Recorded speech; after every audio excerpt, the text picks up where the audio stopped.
सहारा चाहिए सरकार जिंदगी। कि इस्लाम पानी पीने का तरीका क्या है वो भी अपने मानने वालों की मर्जी पर नहीं छोड़ता, बल्कि इस्लाम पानी पीने का तरीका भी बताता है, इस्लाम खाने का तरीका भी बताता है, इस्लाम सोने का तरीका भी बताता है। इस्लाम के अंदर जिंदगी गुजारने के हवाले से रात और दिन किस तरह होने चाहिए, सुबह शाम किस तरह होनी चाहिए, किस तरीके से इंसान सुबह उठे, कब उठे, किस तरह उठे, अपनी सुबह को कैसे गुजारे, अपना दिन कैसे गुजारे, अपनी रात कैसे गुजारे, शादी ब्याह कैसे करे, मौत मैयत के वक्त के अहकामात क्या हैं, ये सारी चीजें इस्लाम हमें अता करता है। मेरे प्यारे आका सल्लल्लाहु अलैहि वसल्लम के प्यारे दीवानों, दुनिया की दूसरी कौमों की तरह इस्लाम ऐसा नहीं करता कि कुछ बातें हमें बताकर कुछ आपकी मर्जी पर छोड़ देता है, बल्कि अल्लाह तबारक व तआला ने इंसानों को जिंदगी गुजारने के लिए एक आइडियल की जरूरत थी, एक नमूने की जरूरत थी, एक बेहतरीन किरदार की जरूरत थी, एक बेहतरीन अखलाक की जरूरत थी, एक पाकीज़ा किरदार की जरूरत थी। तो अल्लाह तबारक व तआला ने हजरत आदम अलैहिस्सलाम को नबी बनाकर जलवागर फरमाया। पहले नबी दुनिया में आया, उसके बाद दूसरे इंसान, इसलिए कि अगर नबी से पहले दूसरे इंसान आ जाते तो फिर लोग कहते कि जो नबी से पहले पैदा हुआ उसे जिंदगी गुजारने का तरीका कैसे पता चलेगा, उसे सुबह शाम का तरीका कैसे पता चलेगा। तो अल्लाह रब्बुल इज्जत ने पहले आइडियल भेजा, पहले नमूना भेजा, उसके बाद दूसरे इंसानों को पैदा फरमाया।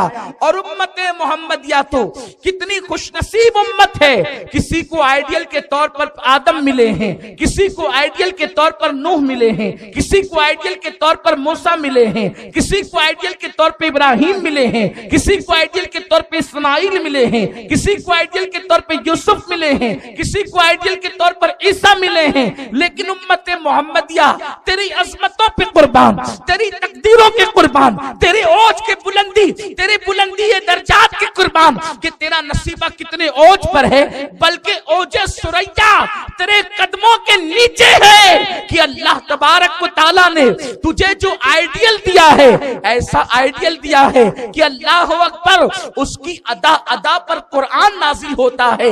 अगर वो सो जाए तो मेराजे मनामी, वो सो जाए तो मेराजे मनामी, वो जागे तो खुदा से हम कलामी, वो कंबल ओढ़े तो कुरान नाजिल हो, वो कंबल उतार दे तो कुरान नाजिल हो, वो बैठे तो कुरान नाजिल हो, वो लेट जाए तो कुरान नाजिल हो, वो खड़े हो जाए तो कुरान नाजिल हो, वो आंखें उठाए तो कुरान नाजिल हो, वो आंखें झुकाए तो कुरान नाजिल हो। उनकी अदा कितनी बेमिसाल है कि उनकी आंखें उठती है तो किबला बदल जाता है, उनकी निगाहें झुकती है, इन्ना अंज़लना नाजिल होती है, उनकी फिक्र पर नहनो नज़्ज़लना नाजिल होती है, उनकी फिक्र पर, उनकी अफसुर्दगी पर इन्ना आतैना कल कौसर नाजिल होती है। गर्ज के उनका अंदाज देखें, उनका अंदाज़े जिंदगी देखें, उनकी सुबह शाम देखें। अल्लाह ने जिसको आइडियल बनाकर हमारे लिए भेजा, उस रसूल की जात कितनी हसीन है, कितनी जमील है कि अल्लाह अकबर, अल्लाह रब्बुल इज्जत ने उनकी जाहिरी अदाओं को भी हसीन बनाया और उनका बातनी अंदाज तो निराला ही है। तेरी सूरत, तेरी सीरत जमाने से निराली है, तेरी सीरत, तेरी सूरत जमाने से निराली है, तेरी हर हर अदा प्यारे दलीले बेमिसाली है। अल्लाह रब्बुल इज्जत ने जिसको आइडियल बनाया उसके बारे में फरमाया, लक़द कान लकुम फी रसूलिल्लाहि उस्वतुन हसना, कि तुम्हारे रसूल की जिंदगी तुम्हारे लिए बेहतरीन नमूना है। हुजूर अलैहिस्सलाम को अल्लाह रब्बुल इज्जत के जलवों का अक्स है, हुजूर तो अल्लाह रब्बुल इज्जत का आईना है। अल्लाह ने बशर जो बनाकर भेजा वो मेरे और आपके लिए बशर बनाकर भेजा।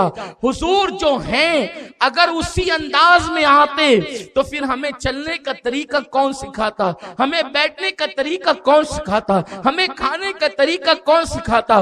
कुदरत को हमारी गुर्बत पर और हमारी निरी बशरियत पर प्यार आ गया तो अल्लाह ने अपने महबूब पर बशर का पर्दा डालकर उन्हें हमारे दरमियान भेज दिया, ताकि ए लोगों, मेरा हबीब मक्के में चले तो तुम चलने का तरीका सीखो, वो मदीने मुनव्वरा में बैठे तो तुम्हें बैठने का तरीका मिल जाए, वो ऊंटनी पर सवार हो तो तुम्हें सवारी के आदाब मिल जाए, वो अपना लुकमा किसी गरीब के मुंह में डाले तो तुम्हें गरीबों से हमदर्दी नसीब हो जाए, वो किसी यतीम के सर पे हाथ फेरे तो यतीमों को लोग मनहूस समझने की बजाय काबिले ताज़ीम समझने लगे, वो किसी फातिमा को अपने जिगर का टुकड़ा कह करके गोद में खिलाए तो तुम्हें बेटियों की अहमियत पता चल जाए, वो किसी खदीजा 2 मर्तबा बेवा होने वाली के सर पे चादर डालकर उसे सुहागन बना दे तो तुम बेवाओं को मनहूस न समझो बल्कि उनकी अजमत का इकरार करते हुए नजर आओ, वो किसी आयशा के बिस्तर पे लेट जाए और कुरान नाजिल हो जाए तो तुम्हें बीवी की अजमत और बुजुर्गी का पता चल जाए। मेरे आका अलैहिस्सलातु व तस्लीम के प्यारे दीवानों, दुनिया कहती है जब वो खुदा के जलवों का अक्स है, वो खुदा नहीं, वो जुदा भी नहीं, तो फिर बशर बन के आने की वजह क्या है? बशर बन के आने की वजह मेरी और आपकी गुर्बत और निरी बशरियत पर अल्लाह का रहमो करम है, वरना अल्लाह की इज्जत की कसम अगर उनके होता तहते मशीयत खुदा बन के आता वो बंदा खुदा का। उस रसूल की शान ये है, अल्लाह अपनी शान के मुताबिक उनको जो जो बना सकता था बनाया, जो मुकाम अता कर सकता था किया, ये उस रसूल की शान है। लेकिन उन्हें आइडियल बनाना था, इसलिए लिबासे बशर में भेजा ताकि हमें जिंदगी गुजारने का तरीका मिले। उस रसूल आजम ने जिंदगी गुजार कर बताया कि जिंदगी ऐसे गुजारी जाती है, सुबह कैसे की जाती है, दोपहर कैसे की जाती है, शाम कैसे की जाती है। उसी रसूल आजम सल्लल्लाहु अलैहि वसल्लम ने बताया कि लोगों, अल्लाह के नजदीक फजूल कामों की बड़ी मजम्मत है, बल्कि सूफिया फरमाते हैं जिस काम में फायदा हो ना नुकसान, यानी एक ऐसा काम है जिसमें कोई फायदा भी नहीं और उसमें कोई नुकसान भी नहीं, सूफिया किराम फरमाते हैं ऐसा काम भी छोड़ देना चाहिए। जिस काम में फायदा भी ना हो और नुकसान भी ना हो, वो काम इस्लाम में छोड़ने का हुक्म है। तो जिस काम में नुकसान ही नुकसान हो, उसमें उसको कैसे छोड़ना चाहिए, कितनी उसको छोड़ने की इस्लाम हिदायत देता होगा। हमारी कौम का हाल ये है, मेरे सामने 99% नौजवान, मैं उनसे पूछना चाहता हूं, इस वक्त हमारे शहर के अंदर मंदी का माहौल, जो लोग कारोबार करते हैं उनके पास भरपूर टाइम है, और अक्सर जो नौजवान लड़के हैं जो अभी किसी काम धंधे से जुड़े नहीं है, जो स्कूल पढ़ते हैं, मदरसा पढ़ते हैं, उनके पास तो टाइम ही टाइम है।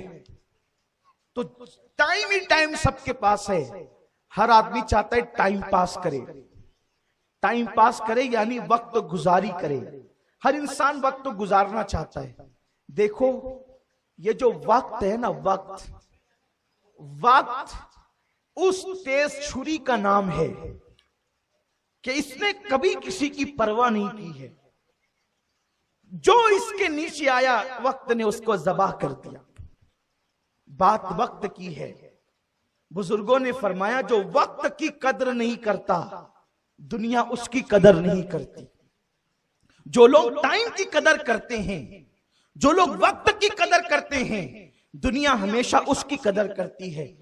और इस्लाम में तो टाइम की इतनी अहमियत है, जितनी अहमियत इस्लाम में वक्त की है उतनी किसी मजहब में वक्त की अहमियत नहीं। और मजाहिब में जब जी चाहे जो जी चाहे आप कर लें, लेकिन इस्लाम में ऐसा नहीं। हमारे यहां शादियों का भी वक्त होता है, इबादतों का भी वक्त होता है, सुनानो मुस्तहबात का भी वक्त होता है।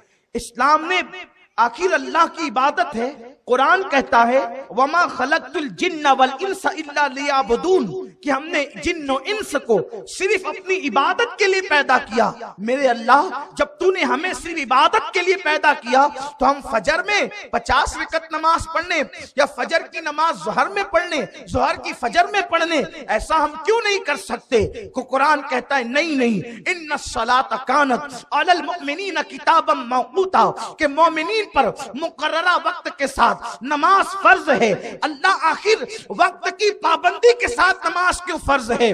हम थक गए थे आज तो हम ज्यादा सो लें और जोहर के वक्त में पढ़ने, फजर की नमाज या जोहर में सो गए थे असर के वक्त पढ़ने का, ऐसे नहीं चलेगा। अगर किसी ने वक्त पर नमाज न पढ़ी तो उसका नाम जहन्नम के दरवाजे पे लिख दिया जाता है। वक्त का पाबंद क्यों किया जा रहा है? ताकि मुसलमानों को पता चले अल्लाह के नजदीक वक्त की कितनी अहमियत है। बल्कि अल्लाह अकबर, एक हदीस पाक में आया है, जमाने को बुरा मत कहो। हदीस कुदसी है, अल्लाह फरमाता है हदीस कुदसी में, जमाने को बुरा मत कहो, मैं ही जमाना हूं।